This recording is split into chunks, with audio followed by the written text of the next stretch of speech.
Welcome back. Welcome back to Living in Mexico. I'm Ana Maria Salazar. Thank you. Thank you so much for joining us once again. Please follow me on Twitter at Mexico Daily or on X, and uh, and also on my personal account at AM Salazar. I use these two accounts to provide you information, news, analysis about what's going on in Mexico. And if you want to listen or watch the interviews that we're doing on this show again, that's where I will be posting the links. So please follow us at AM Salazar or at Mexico Daily. Boy, what a week!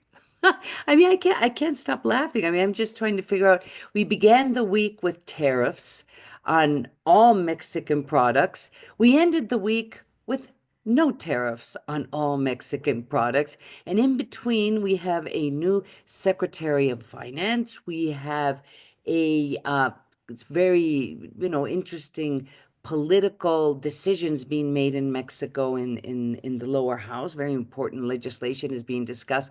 And I don't even know where to start. That's why I always appreciate our following guest when he joins us, especially in this types of week. Carlos Ramirez from Integralia. Carlos, where do we start? Do you want to start with how we started out the week with Donald Trump and his decision to impose tariffs on all Mexican products? Welcome to the show. Thank you, Ana Maria, for having me. It's a pleasure again. Yes, it has been quite a week. Certainly, all the attention, most of the attention here in Mexico has been surrounding Donald Trump's decision towards tariffs. And I'll give you my three takeaways about what happened this week. First of all, it is clear that Donald Trump has been playing the card of tariffs now for several months and actually during all the campaign, but without a clear pathway on how to apply tariffs in the context of Mexico and Canada being the main trading partners. So one thing I get from this week, Donald Trump is in a trap he himself created, because he knows that if he pushes the button of tariffs, that is going to create problems in the US economy, and it's already happening. So let's see the next steps after this new postponement of tariffs. But my sense is that he doesn't have a clear pathway in the future. Second takeaway, President Sheinbaum has been very successful in dealing with Trump. Her own style, definitely in contrast with what has happened with Canada and the US, but she has been calm. She hasn't been, she has been careful not to erode the trust that has been starting to show with Trump. And she has been cold in dealing with Trump. And I think internally, that is helping her a lot because she is in record levels popularity. All this Trump ordeal has basically increased her popularity by 10 to 15 points. So she is almost at record levels of popularity in Mexican political history. And that is a lot to say. That can help her a lot to deal with the next coming months. And the third final takeaway I would mention is that all this noise about tariffs is creating problems in the economy. The economy was already in a clear slowdown path since last year, basically because of domestic reasons. But now that slowdown is looking more likely to become a recession, because all this noise of postponing tariffs another month is creating that investors and particularly businesses are postponing investment decisions. And it's clear why. They don't know what is going to happen the next day or the next month with tariffs. So the problem for Mexico is that all this noise is not without a cost. It has a significant economic cost, and you are starting to look in the data that situation. But Carlos, let's just briefly talk about what you foresee is going to happen with the Mexican economy. And the reason why I'm asking you this is it is very fluid. The situation is very fluid. And the value of the Mexican peso or even the dollar has been going up and down almost every other, if you check on it every 12 hours, you're wondering what's going to be the tendency. Yeah. But at the end of the day, it is the perception of the investors of what's going to happen in Mexico, in the United States, decisions made by Donald Trump, and whether they should try to make decisions of continuing to invest in Mexico or simply scrap whatever investments. Now, they were planning to do in Mexico. So I guess the question is, at what point are decisions going to be made that are going to have a midterm and long-term impact on Mexico and Mexico's exports or ability and Mexico's commerce? And the reason why I ask you this is that it appears that one of Donald Trump's strategies is to pressure at least the automobile companies or other companies to kind of return their, maquilas or, Yeah. the production to the United States. It doesn't seem possible to be done in the short term, but clearly I think that's one of Donald Trump's objectives. So, how much can Mexico's economy wait? How much can the investors wait? Where are we with this? Yeah, that is a key question, Ana Maria. So let's be, we have to separate. One is financial investment. So all the financial variables, including the peso, they have behaved very well overall. So the peso actually has appreciated in the past weeks. Interest rates continue to fall. The central bank is likely to continue with its trend of bringing rates down. The Mexican stock market has been relatively positive overall during the year. So if you look at the financial variables, really, there doesn't seem to be much of an effect on a negative effect. However, my concern is more into the real economy. What is happening with private investment? We still don't have data to understand what type of decision making is going on in the ground by companies either that are already located in Mexico or companies that were thinking about locating in Mexico. But there are some tentative signs that all future investments that were already being thought about are being postponed, at least for now. Okay, so multinationals that are already based in Mexico and Mexican companies, obviously, they are not going to go away. They are not going to simply shut down their factories and their plants. But most likely, they are going to postpone their increase of capacity. And the companies that were thinking about installing in Mexico, particularly companies that were coming from Asia, from China, all the nearshoring story, my sense is that Trump is crashing the nearshoring story here, unfortunately for Mexico. So it's still early to say, Ana Maria, what is exactly the consequence of all this.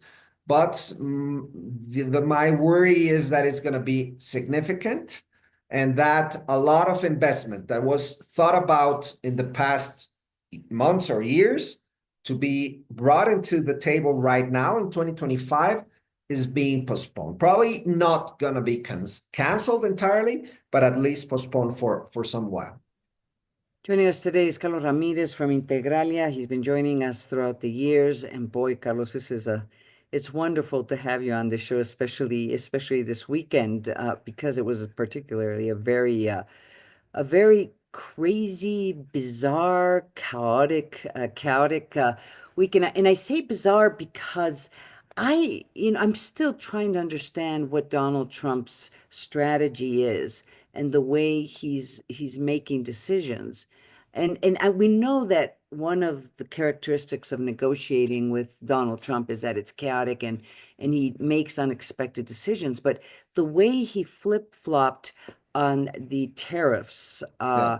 decision, and then you look at his conversations with the Canadian Prime Minister, which were not they were very they were very aggressive.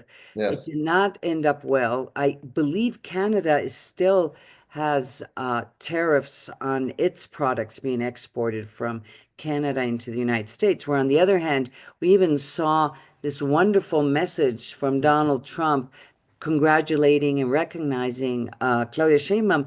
My head is exploding, Carlos. I mean, do you have any sense, or can we try to even speculate what the negotiation strategy is? Is Yeah. it that we're not going to have a USMCA anymore? Is it going to be bilateral commercial agreements, or is this a way to pressure Canada on certain products? I mean, my brain is exploding.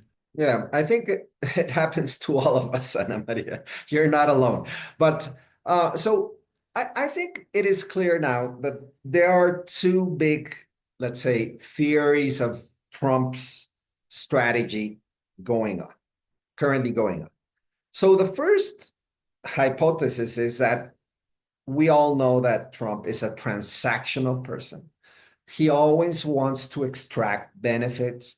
He pressures countries, people to obtain to his benefit whatever he is looking for, and that he has a zero sum mind, right? In the sense that he believes that the US can only win if the others lose. So he is, and that is very clear from what we've seen so far in his 7-week presidency.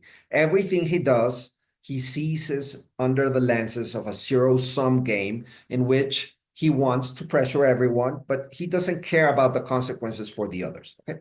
Now, the other hypothesis, I tend to think that we are in front of someone that is not only transactional. The views out there in the markets, particularly, is that all this that we've seen during the past weeks is Trump wanting to get concessions on migration and security. That's it. And some on trade.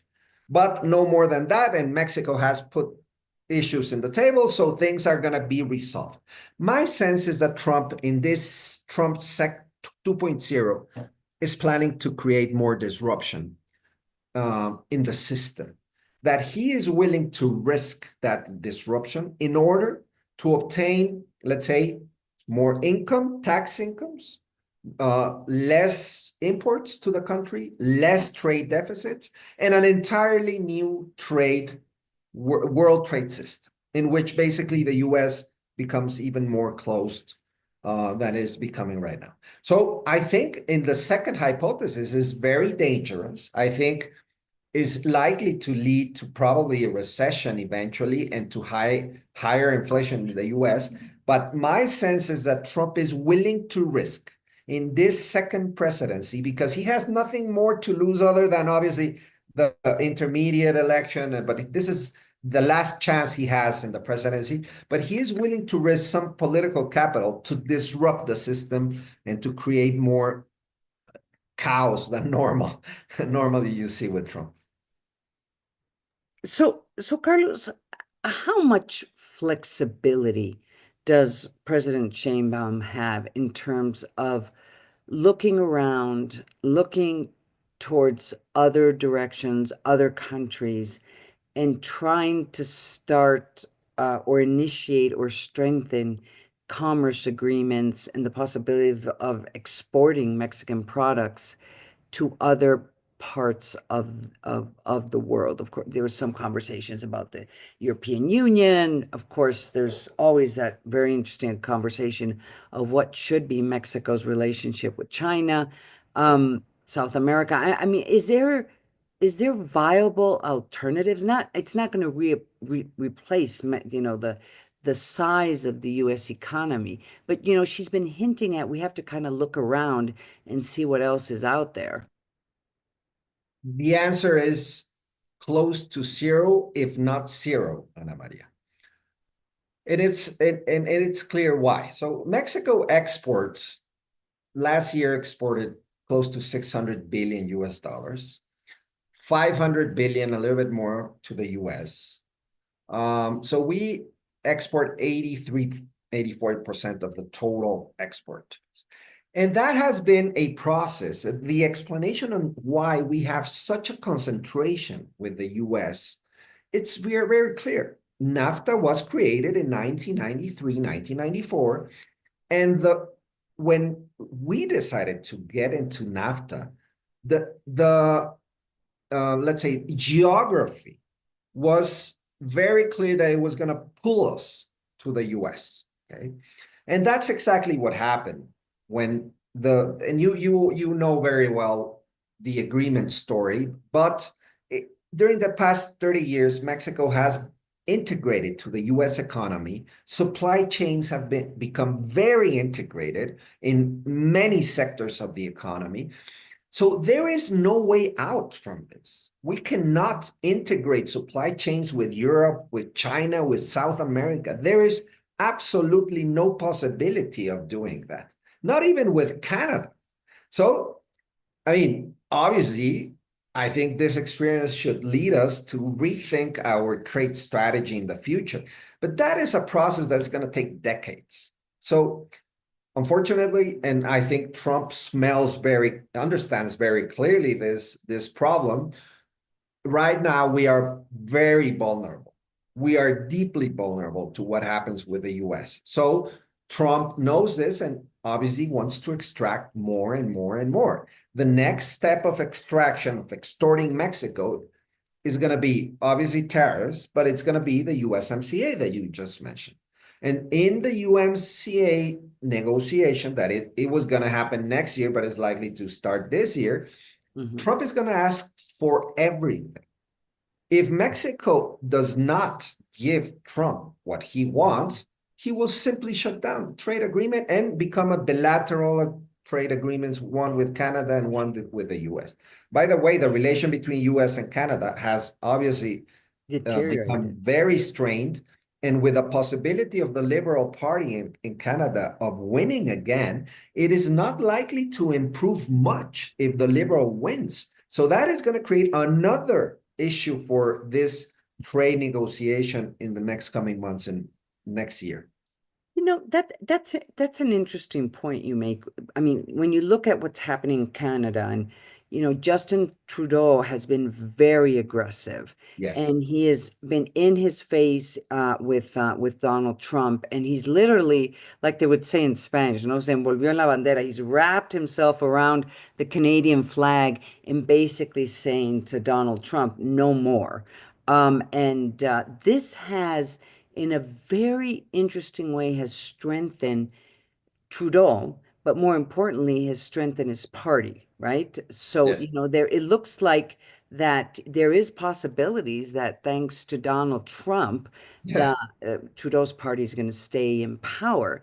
Yes. How different the situation is with Mexico and the Mexican president, which is also, I would say on an hourly basis, is kind of strengthening her, the way people view her, not only Yeah. in Mexico but around the world. I mean, I don't know if you saw I saw it. the Wall Street Journal's front page where she's right there, the Wall Street Journal, kind of highlighting this woman president in Mexico, how she is the face literally of the Yeah. opposition to Donald Trump around the world. So I mean, if Donald Trump decides to attack her for whatever reason, he's going to even strengthen her more, not only Absolutely. in Mexico, but around the world. It's crazy.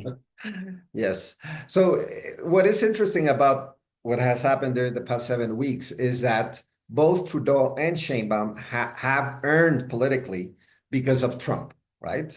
Both now, I mean, obviously Trudeau was very unpopular. Now he is less so, but particularly his party and the most likely candidate of his party, which is Mark Carney, which is the former central bank governor.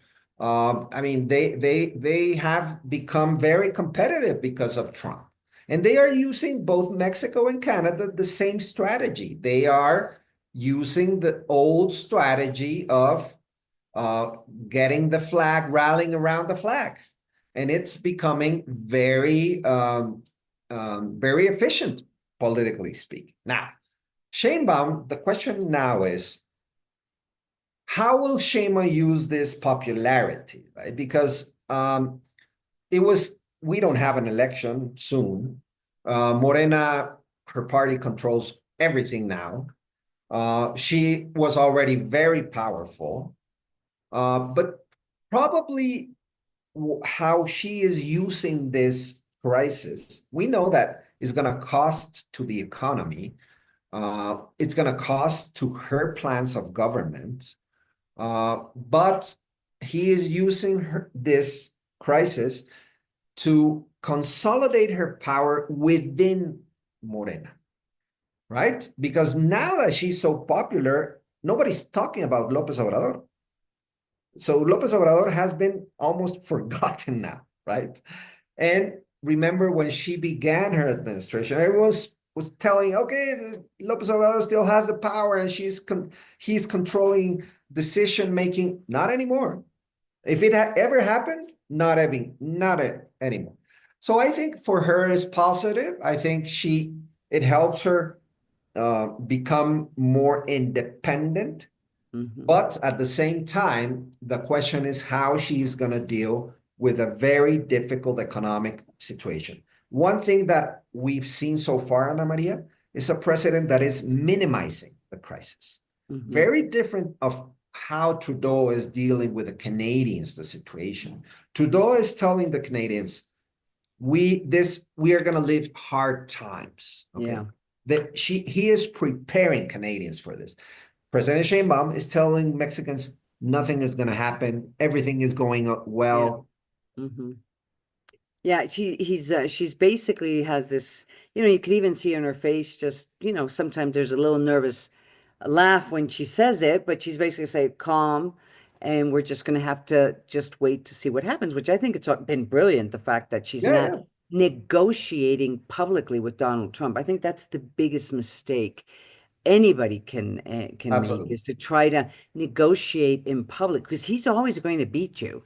He's always going to, he has you have the social media, he has Musk on his side. I mean, it's the strategy of President Sheinbaum, I think, has been very, very smart. And in the worst case scenario, if he comes out and attacks her, she's going to strengthen herself politically internally in Mexico, which leads me to two more questions. Do you think that with this new injection of popularity and political strength that President Sheinbaum has acquired, do you think this is going to translate in her be able to have more control of what for example, is happening in the legislative branch, and there's rebellion against her based on some of the decisions she's making? I mean, is this actually we're going to be able to see quite soon her ability to rally and bring the party together to support her? Are we going to start seeing that soon? So I think she had already a lot of control, to be honest. I am not of the view that she didn't, but let's say it is clear that she didn't have all of it. And the power she had was very different from the power that Lopez Obrador had, in which basically he controlled everything. Now, yes, answering your question, I think this crisis is going to help her consolidate her power within the party, and no one will be daring to contradict her in the next coming months, because she is so popular that she can use that new legitimacy, new power to cut the head anyone who tries to contradict her. So, and obviously, I'm speaking metaphorically, but my point is the power, the new earned power of Sheinbaum during this crisis, I think it's going to help her to consolidate her grip in the power and in the party. Now, that not necessarily is good for the country, right? We have to understand that what is good for Sheinbaum is not necessarily good for the country. One last question, and I really appreciate you joining us today. What is your take on this and the fact that Ramirez de la O is stepping down as Secretary of Finance, particularly right now at this point? It was expected, Ana Maria. Sheinbaum asked Ramirez de la O to stay in power when she began to stay in the Ministry of Finance October 1st because she wanted Ramirez de la O to build the budget and present it to Congress and get it approved. Because basically, who created the mess in terms of the very high spending of 2024 and the big fiscal deficit, the biggest in 35 years, was Ramirez de la O. So Sheinbaum was very interested that Ramirez de la O proposed a new budget of 2025 to control the damage of what happened in 2024. But since the beginning, Ramirez de la O had asked Sheinbaum to only stay for 3 months. In January, the change was already expected. It didn't happen because of Trump. But now, after what happened this week, Sheinbaum victory in terms of what happened with the tariffs, she thought it was a good time to do it. So now, I think that gives her more autonomy because she's going to put someone that is hers, right? Is someone of, I mean, not the closest person in his team, in her team, but certainly someone with much more trust overall than with Ramirez de la O. So she wins with Ramirez de la O leaving. It's not something that she's going to miss much. Although, well, obviously she has respect for Ramirez de la O. It's fascinating. It's fascinating times. I mean, I'm holding my breath to see what's going to be the next the next thing happening, and it's hard to imagine it getting any crazier than it has been There's already. going to be tariffs, Ana Maria. You There's do going to think be so? absolutely. I Yeah, think not the 25% overall, but we are going to have tariffs and we will have to live with that. really? So how do you negotiate a USMCA with tariffs? I know it's going I to have, be I don't know how messy. that's going to work out, It's going to be messy. Definitely, that's a clear violation of the USMCA. right? But I Well, believe, yeah, yeah, Trump has his national security yeah, exception obviously. on the Well, table, but yeah, of he's going to course, try to use that exemption. But overall, mhm, my sense is that we are heading towards this sort of a small but generalized tariff, mhm, probably in, I mean, obviously in April, early April, mhm. and Mexico is not going to be excluded from that. Oh, wow. Well, you got to come back and really soon. Carlos Ramirez from Integralia, thank you so much for joining us today Thank on you, Living. Ana Maria. Thank you for Okay. having me. Thank you. We're going to go to commercial break. Please don't go away. I'll be right back.